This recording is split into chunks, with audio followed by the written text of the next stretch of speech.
Les Indestructibles est un film d'animation écrit et réalisé par Brad Bird, sorti en 2004. C'est son premier projet entièrement original et le premier chez Pixar à ne présenter exclusivement que des personnages humains qui, dans les années 2000, sont réputés être le plus difficile à animer et à rendre réaliste en images de synthèse ou CGI, notamment la texture de la peau humaine.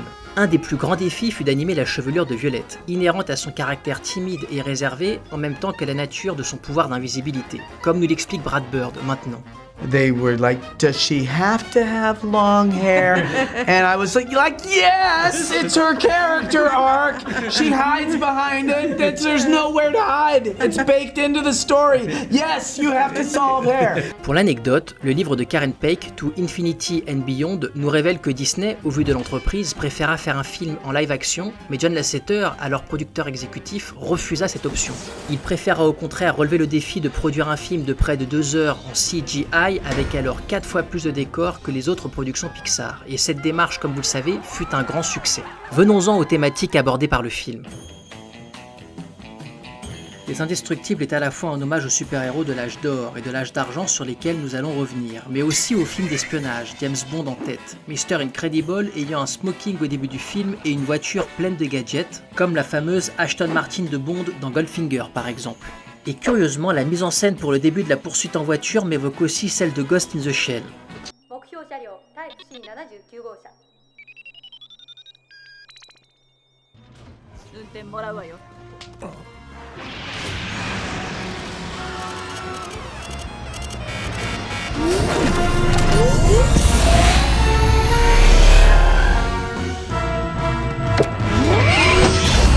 C'est aussi une sorte de Batmobile, tandis que les costumes ultra technologiques présentés par Edna aux super-héros pour les besoins d'une mission ne sont pas sans rappeler les scènes où l'agent Q montre ses gadgets à Bond. C'est du reste un élément qui n'est pas toujours traité dans les histoires de super-héros que d'expliquer d'où viennent leurs costumes, et qui les fabrique pour eux. Mais nous retrouverons cet aspect dans le Batman Begins de Christopher Nolan en 2005 avec le personnage de Lucius Fox en tant qu'assistant de justicier pour tout ce qui a trait à sa technologie. On pourra encore citer l'infiltration sur l'île de Syndrome qui rappelle immanquablement celle du Dr No dans le premier James Bond. Brad Bird avoue bien volontiers que ce sont plutôt les films d'espions qui infusent tout son film. Et on comprend mieux sous cet angle pourquoi Tom Cruise, qu'il a rencontré après avoir fait Les Indestructibles, le choisit pour réaliser Mission Impossible Ghost Protocol.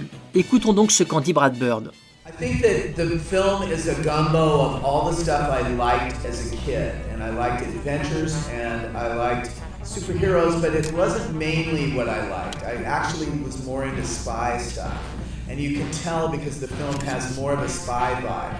And it's because when I was a kid, superheroes, I didn't know them from comic books that much. People would come up to me and ask me if I knew what issue 37 of whatever Man was, and I have no idea, you know. And they're surprised by that, but I was more of a movie guy. So the movie and television versions of superheroes were usually pretty cheap and sometimes campy. So the convincing superhero-esque world of my childhood was spy films. Bond films are kind of superhero movies in that their villains are over the top, their music is over the top, the equipment is over the top, and I just loved them. And so that is infused, the movie is more infused with that kind of vibe than it is straight superhero stuff. So that was the world building for me, and when I talked to Michael Giacchino, that was the kind of music that I wanted, was this sort of 60s, Man from U.N.C.L.E., Mission Impossible, James Bond, Johnny Quest. Abordons maintenant les références super-héroïques qui parcourent le film.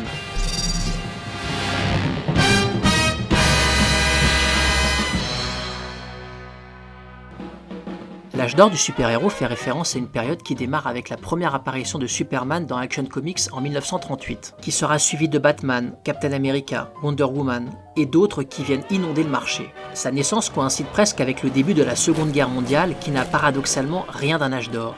Un consensus d'historiens considère que cet âge prend fin après la publication du livre Seduction of the Innocent du psychiatre Frederick Wertham en 1954, qui accusait le médium de pousser les jeunesses américaines à la délinquance. Cependant, déjà vers 1950, la plupart des super-héros disparaissent, ne trouvant plus leur lecteur. C'est le cas chez DC Comics en 1948, où All Star Comics, accueillant de nombreux super-héros, devient All Star Western et cesse de les faire vivre dans sa revue. Puis en 1949, le titre Marvel Mystery Comics devient Marvel Tales et s'en va lorgner du côté de l'horreur. Le super-héros redevient donc un simple genre parmi d'autres. C'est l'année 1956 qui signe le début de l'âge d'argent, avec une nouvelle version de Flash employant un nouveau personnage et un nouveau costume. Suivront un nouveau Green Lantern, ainsi qu'un nouvel Atom, ou encore un nouveau Hawkman. Mais l'enthousiasme du public pour les super-héros reviendra plus encore avec les productions de Marvel Comics à partir de novembre 1961 qui voit l'apparition et le succès des Fantastic Four, suivi d'Ant-Man, Hulk, Spider-Man et Thor en 62, puis Iron Man et les X-Men en 1963. Ces personnages marquaient une différence majeure avec ceux de DC Comics parce que leurs auteurs, principalement Stan Lee, Jack Kirby et Steve Ditko, en avaient fait des héros à problème.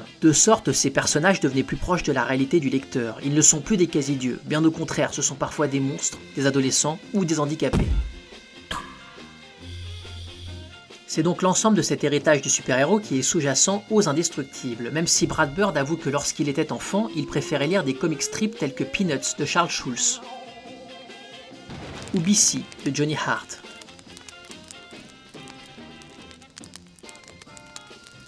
C'est plutôt par la télévision qu'il se familiarise avec les super-héros, notamment avec la série Superman des années 50. De l'aveu de son auteur, Les Indestructibles est d'abord un film sur la famille avant d'être un film de super-héros. Or, ce sujet était déjà au cœur des Simpsons, série animée sur laquelle Brad Bird travailla lors des 8 premières saisons. Il n'est donc pas étonnant d'y retrouver des similitudes thématiques ou de mise en scène avec Les Indestructibles. Par ailleurs, dans une interview accordée à Stéphane Moïsakis pour Rokirama en 2016, Bird avoue qu'à une certaine époque de sa vie, il fut particulièrement préoccupé à l'idée de devoir choisir entre sa carrière et ses enfants. Ainsi ajoute-t-il : « En fait, je ne voulais pas sacrifier ma carrière ou ma famille, et c'est cette angoisse qui a nourri l'histoire de cette famille de super-héros. Je dirais même que cette période d'anxiété a été ma source d'inspiration principale sur Les Indestructibles. » Ce traitement du super-héros sur le schéma familial était déjà présent chez Lee et Kirby avec les Fantastic Four, dont il est difficile de ne pas avoir l'influence des Challengers of the Unknown, autre création de Jack Kirby parue en 1957 chez DC.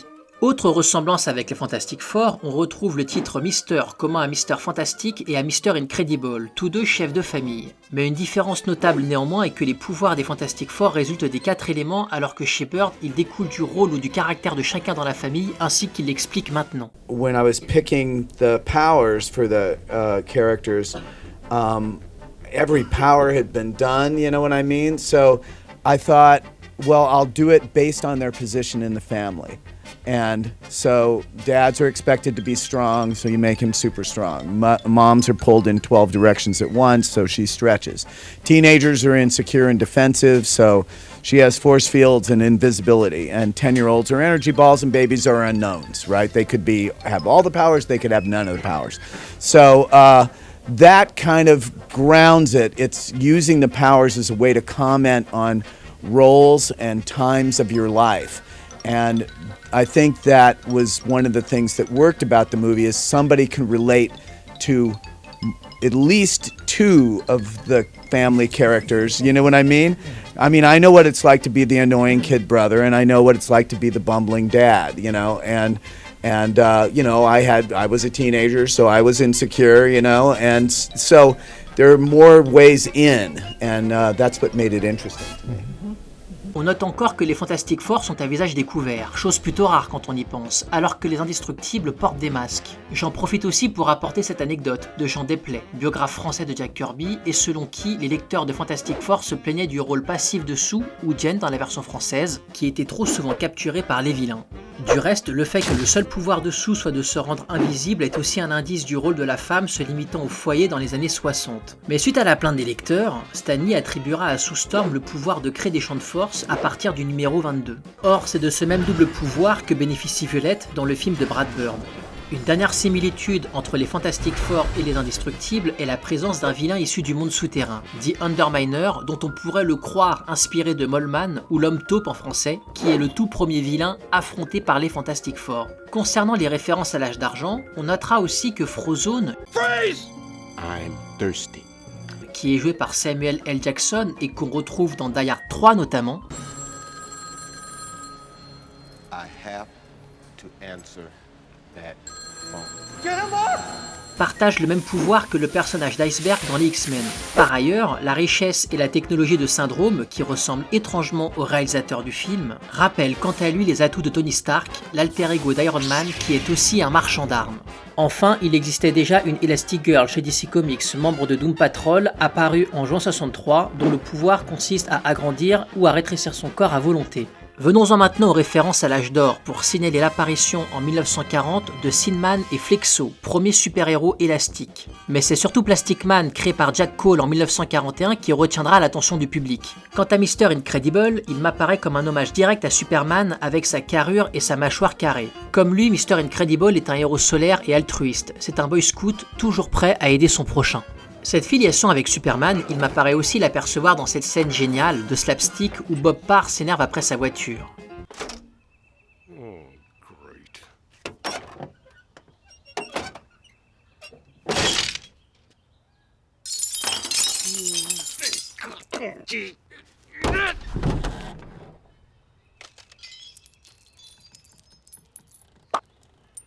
Et si Brad Bird cherchait discrètement à faire une citation d'Action Comics numéro 1. Cette image sera d'ailleurs citée un an plus tard dans Superman Returns de Bryan Singer, qui reprend la même pose iconique de profil, et où le surhomme sauve la voiture tandis qu'il détruisait celle d'une bande de malfrats ayant kidnappé Lois Lane dans Action Comics. Mais la célèbre couverture d'Action Comics est aussi l'image d'un personnage mythologique apparaissant soudainement dans notre monde contemporain, et dont la saveur se trouve justement dans le contraste qu'offre cette rencontre. Or, parmi les nombreuses influences qui ont permis à Superman de se constituer comme mythe moderne, nous trouvons notamment Héraclès, issu de la mythologie grecque. Mais nous nous en tiendrons ici au titan Atlas, condamné par Zeus, selon Hésiode, à supporter la voûte céleste. Chez les anciens Grecs, c'est grâce à Atlas qu'est maintenue la cohésion du monde, qui s'effondrerait sur le champ si jamais il lâchait. On trouve justement une couverture de Superman en 1944 dans laquelle le surhomme est présenté au milieu d'Hercule et d'Atlas, ses ancêtres spirituels. Mais la Terre ici a remplacé la voûte céleste portée par le Titan. Or cette image iconique se retrouve à nouveau dans le film de Singer où Superman rattrape au vol l'énorme globe terrestre du Daily Planet, l'homme d'acier tenant littéralement le monde sur ses épaules.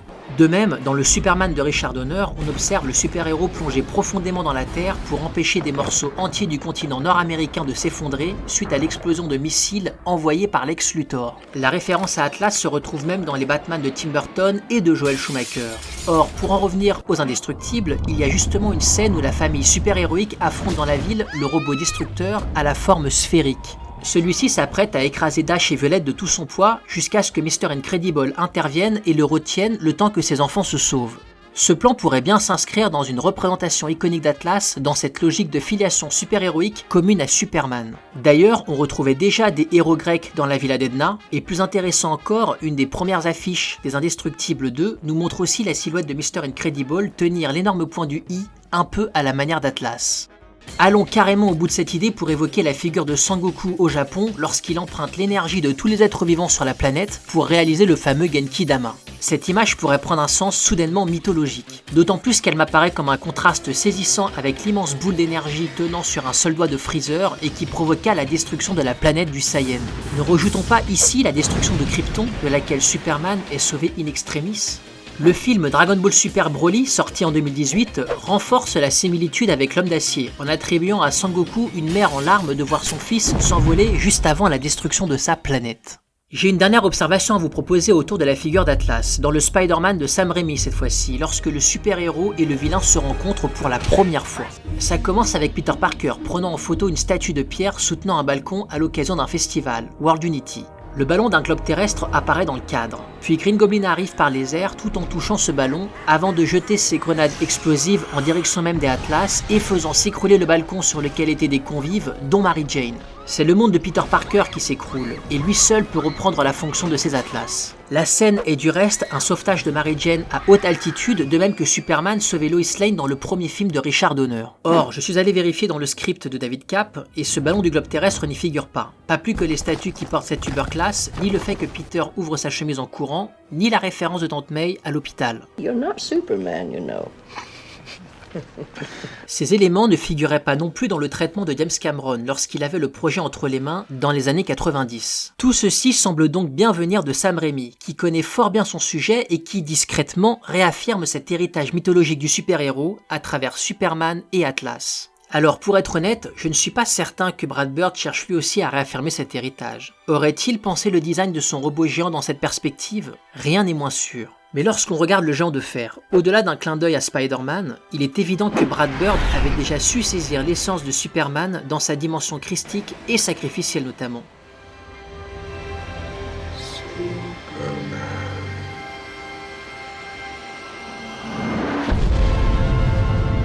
Qu'on peut aussi entrevoir dans Les Indestructibles. Car Superman, Spider-Man ou Mr. Incredible, tous les trois sacrifient leur vie pour le bien commun. Et pourtant, la chose étonnante est qu'une partie du public américain a bien identifié la présence d'Atlas dans le film, mais d'une manière diamétralement opposée à la nôtre.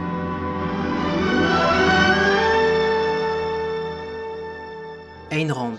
Ce nom ne vous dit sûrement rien. Il est pourtant très connu aux États-Unis. Présente dans Mad Men, South Park ou Les Simpsons. Oh, the Fountainhead!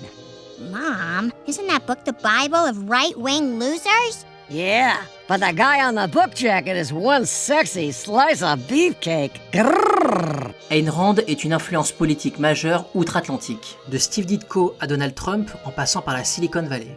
Ce qui m'interpelle aussi, c'est qu'Ayn Rand a même été scénariste en plein âge d'or hollywoodien. Immigrée russe, elle a 12 ans en 1917 lorsque son père voit sa pharmacie être envahie et dégradée au moment de la révolution soviétique, ce qui la rendra profondément anticommuniste. Entre 16 et 19 ans, elle étudie l'histoire de la philosophie à l'université, et c'est en 1926 qu'elle arrive aux États-Unis où elle fait la rencontre presque par hasard du célèbre Cecil B. DeMille, véritable patriarche d'Hollywood, qui la prendra comme figurante dans son film Le Roi des Rois. De fil en aiguille, elle devient donc scénariste tout en écrivant des romans, dont La Source Vive en 1943, qu'elle adaptera pour King Vidor, autre géant du cinéma hollywoodien. Le film est à mon avis la meilleure porte d'entrée pour qui s'intéresse aux histoires et aux idées d'Ayn Rand. Mais surtout, King Vidor est un grand réalisateur, un maître de la mise en scène, et je me demande bien ce que donnera le Fountainhead de Zack Snyder en comparaison. C'est un miracle à mon avis d'avoir fait un bon film à partir d'un livre d'Ayn Rand, réputé difficile à adapter. Et son roman suivant, Atlas Shrugged, ou La révolte d'Atlas, littéralement Atlas haussa les épaules, 1800 pages, écrit sur 14 ans en anglais et non en russe, sa langue maternelle. Bref, Atlas Shrugged sera lui aussi un immense succès au point d'être en quelque sorte la Bible des libertariens, troisième plus gros parti politique aux États-Unis et que Rand qualifiait pourtant d'hippie de droite. Nous développerons un peu plus l'histoire de ce livre, mais intéressons-nous d'abord à la philosophie d'Ayn Rand, l'objectivisme. Ayn Rand est en quelque sorte dans l'ici et maintenant. Il n'existe donc pas pour elle d'autre réalité que celle-ci. En ce sens, elle se revendique d'Aristote, père de la logique selon elle. You're an Aristotelian, you're an Aristotle devotee more than a Plato devotee. Oh, God, yes. I'd be happy to tell you why, but we just don't have time. Pour faire court, Aristote s'opposera à la théorie des idées de Platon, selon laquelle toute chose visible, par exemple un lit, serait un double, un reflet ou une ombre de l'idée générale du lit, créé par Dieu dans un monde intelligible, accessible uniquement par la pensée, et dont le lit construit par le menuisier est une copie imparfaite. Aristote, au contraire, raisonne à partir du monde sensible et distingue dans chaque chose la forme et la matière. Il identifie donc que chaque lit, ou bien chaque chien pour prendre un autre exemple, a bien une forme générale, mais celle-ci n'est reconnaissable qu'à partir de son incarnation dans la matière. C'est parce que nous avons identifié plusieurs chiens ou plusieurs lits en particulier que nous pouvons alors nous faire l'idée générale d'un lit ou d'un chien, et non l'inverse comme le présente Platon. Pour en revenir à Ayn Rand, c'est donc une matérialiste qui, comme Aristote, raisonne à partir du monde réel. Ayn Rand ne croit pas en Dieu, mais en la logique et en la connaissance du réel qui se fait de manière empirique. N'est-ce pas à travers les découvertes scientifiques que l'homme a pu survivre et s'adapter ?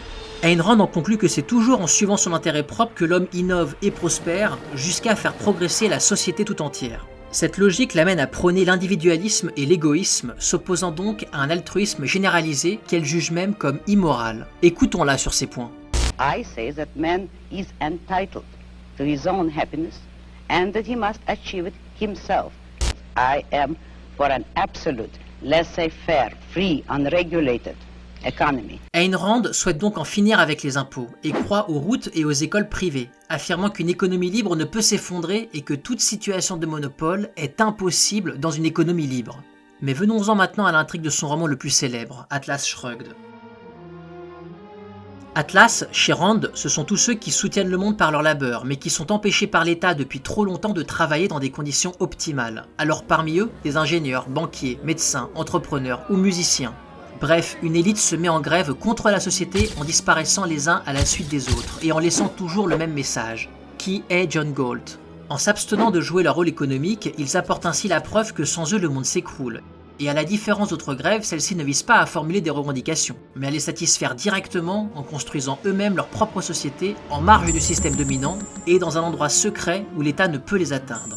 John Galt est un ingénieur et le premier de ces hommes à s'être mis en grève après avoir inventé un moteur révolutionnaire qui restera portant à l'étape de prototype suite à des menaces proférées à son encontre par sa hiérarchie pour le brider, affirmant que son cerveau leur appartenait.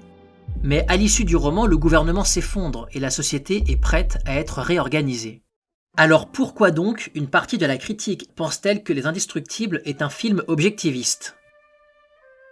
Peut-être parce qu'Ayn Rand exerce toujours une influence sur la société américaine, y compris aujourd'hui 40 ans après sa mort, elle continue de vendre des livres. Mais je remarque aussi qu'à La Poursuite de demain, coécrit avec Damon Lindelof et Jeff Jensen, fait explicitement référence à Atlas Shrugged, de par ses personnages de brillants inventeurs, dont la plupart ont choisi de s'écarter du système pour habiter une ville secrète à la technologie révolutionnaire, inaccessible au reste du monde et sélective quant aux nouveaux arrivants. Mais n'est-ce pas au final pour mieux rebattre les cartes à la fin du film ?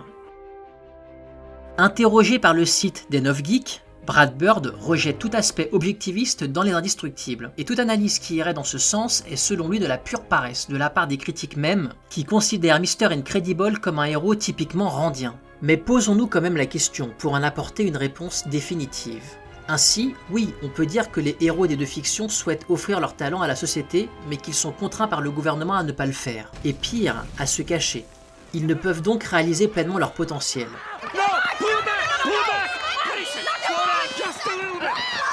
Il est pourtant curieux dans ce cas qu'une œuvre comme les X-Men, pour ne citer qu'elle, n'ait pas eu droit à la même interprétation objectiviste, dans la mesure où les mutants sont aussi des êtres supérieurs qui doivent se cacher, notamment parce que leur pouvoir effraie la société. Are mutants dangerous? I'm afraid that's an unfair question, Senator Kelly.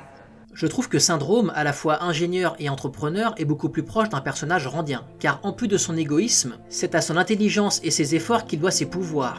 Mais le meurtre systématique de ses concurrents en fait un ennemi de l'objectivisme, qui condamne toute initiative de la force. C'est d'ailleurs le seul rôle qu'Ayn Rand veut bien attribuer à l'État que celui de la police, afin d'empêcher toute violence physique qui entraverait le progrès humain.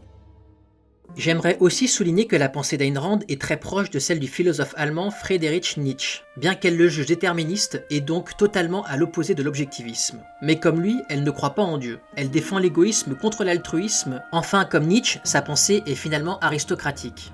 Ainsi, aurions-nous pu tout aussi bien nous demander si Les Indestructibles est un film nietzschéen.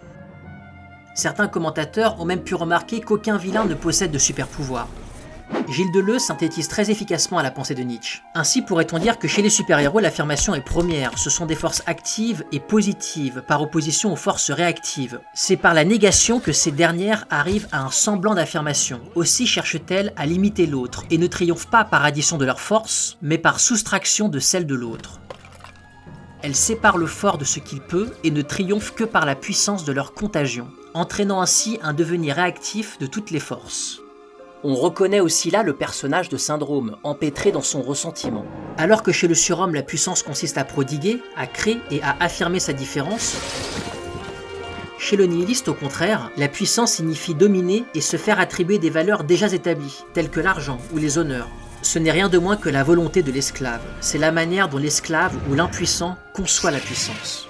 Et cependant, pour la même raison que Les Indestructibles n'est pas un film objectiviste, il n'est à mon avis pas plus un film nietzschéen, puisque Mr. Incredible est un être profondément désintéressé et altruiste. Il sert gracieusement les plus faibles, se soumet à la société, et est prêt à sacrifier sa vie pour le bien commun. Nous l'avons dit, il rejoint l'archétype de Superman et frôle le christique. Bref, il y a donc bien des éléments scénaristiques ici et là qui rappellent Atlas Shrugged, comme les mystérieuses disparitions de super-héros, mais qui, par exemple, font tout aussi bien écho avec le classique Watchmen d'Alan Moore et de Dave Gibbons. Dans une interview donnée à Michael Barrier en 2005, Brad Bird, qui n'est pas un grand lecteur de comics, niera avoir lu des œuvres telles que Watchmen ou Powers qui ont pourtant de fortes similitudes avec son scénario. Notamment parce que dans ces deux exemples, les protagonistes enquêtent sur l'assassinat de super-héros. À Watchmen s'ajoute plus particulièrement la disparition de diverses personnes issues de métiers de classe supérieure, ce qui nous rappelle le roman d'Ayn Rand. Mais c'est surtout le complot ourdi par Ozymandias visant à mettre en scène une menace extérieure qui résonne avec le plan de Syndrome. On y retrouve même la séquence du mot de passe commune aux deux œuvres, au passage particulièrement facile à craquer, surtout pour de tels génies.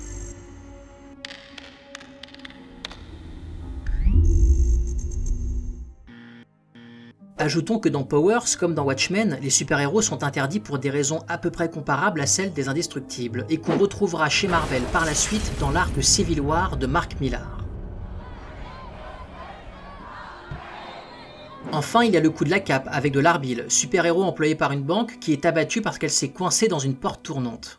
Do you remember Thunderhead? All was well, another day saved, when his cape snagged on a missile pin. Dyna guy, snag on takeoff, splashdown, sucked into a vortex. No capes! Cette critique de la cape apparaissait déjà avec Steve Englehart et Sal Buscema dans leur run sur Captain America en 1974, l'année même du scandale du Watergate, où Steve Rogers raccroche le costume de Cap pour devenir plus tard nomade. Remarquez au passage comme ce décolleté très glam a traversé les décennies. Bref, Cap se prend les pieds dans sa cape et la déchire de colère. Une dernière analogie que j'aimerais mettre en lumière concerne Astro City de Kurt Busiek et Brent Eric Anderson, qui est une pure merveille dans son genre. L'arc narratif auquel je fais référence fut publié entre 1999 et 2000, paru en France sous le titre Des ailes de plomb. Alors ce n'est pas le sujet de l'intrigue principale, mais on y retrouve le même plan que Syndrome pour obtenir l'admiration des habitants de la ville, avec les mêmes conséquences désastreuses et qui seront réglées par une autre équipe de super-héros, comme dans Les Indestructibles. Ainsi, on voit bien qu'il est difficile d'échapper aux similitudes avec d'autres œuvres lorsqu'on cherche à raconter des histoires intéressantes. Et c'est ici que s'achève cette première émission sur Les Indestructibles, film qui connaîtra une suite 14 ans plus tard. Et pour dire un dernier mot de conclusion, une particularité de ce deuxième film, qui se retrouvait déjà dans le premier, est que le vilain a changé en cours de route, en pleine production du film. Ainsi, l'hypnotiseur, affronté par les Indestructibles, devait d'abord être une intelligence artificielle, tandis que Syndrome, dans le premier film, devait apparaître dès le prologue et mourir pour laisser place à un vilain plus typique des films d'espionnage. Mais Brad Bird réalisa que Syndrome était bien plus intéressant et il changea donc le prologue pour en faire l'origin story du vilain. Cette anecdote met bien en évidence la volonté de mettre la famille au cœur de l'histoire, le tout dans un film à grand spectacle. It's actually a lot of fun, okay? Yes. Big tubs of popcorn, giant sodas, just get everybody in with multiple straws and hands and enjoy summer. That's what this is about.